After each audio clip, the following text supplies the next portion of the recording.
Hello everyone, ఈ వీడియోలో మనం top arts colleges, bachelors in arts colleges గురించి, హైదరాబాద్లో ఉన్న బ్యాచిలర్స్ ఇన్ ఆర్ట్స్ కాలేజెస్ గురించి ఈ వీడియోలో చూద్దాం. ప్లస్ ఇంకో విషయం ఏంటంటే, ఈ వీడియోలో ఉన్న ఇన్ఫర్మేషన్ అంతా నేను ఒక వెబ్సైట్ నుంచి తీసుకున్నాను. నేను ఆ వెబ్సైట్ పేరు వీడియో ఎండింగ్లో చెప్తాను. మీకు ఏమైనా డౌట్స్ ఉంటే ఆ వెబ్సైట్లో చూడండి. ప్లస్ అలాగే మీరు నా వీడియోని చూసి కాలేజెస్కి అప్లై చేసుకోకండి. నేను మీకు కాలేజెస్ గురించి ఒక ఐడియా ఉంటుందని ఈ వీడియో తీస్తున్నాను. టాప్ 1లో నిజాం కాలేజ్ ఉంది, హైదరాబాద్. ఈ కాలేజ్లో bachelor in arts first year fees 4,600. College rating 4.1/5 ఉంది. College rank 32 among 50 colleges in India.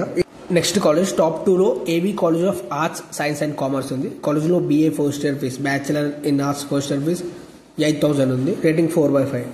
Next college top 3లో తెలంగాణ మహిళా విశ్వవిద్యాలయం కాలేజ్ ఉంది, హైదరాబాద్. ఈ కాలేజ్లో BA first year fees 5,800. Rating 4.1/5. Rank 33 among 75 colleges in India. Next college top 4లో Saint Ann's college for women ఉంది. కాలేజ్లో BA first year fees 8,000. Rating 4/5. Rank 54 among 186 colleges in India. Next college top 5లో Saint Francis college for women ఉంది. కాలేజ్లో BA first year fees 40,600. Rating 4.3/5. Rank 47 among 186 colleges in India. ఇవి వచ్చేసి హైదరాబాద్లో ఉన్న top BA bachelors in arts colleges. ఈ వీడియోలో ఉన్న ఇన్ఫర్మేషన్ అంతా నేను కాలేజ్ దునియా అనే వెబ్సైట్లో నుంచి తీసుకున్నాను. మీకు ఏమైనా డౌట్స్ ఉంటే ఆ వెబ్సైట్లో చూడండి. అలాగే ఈ వీడియో కనుక మీకు యూజ్ అయింది అనుకుంటే ఈ వీడియోని లైక్ చేయండి. అలాగే ఇలాంటి వీడియోస్ కోసం ఛానల్ సబ్స్క్రైబ్ చేసుకోండి. Thanks for watching my video.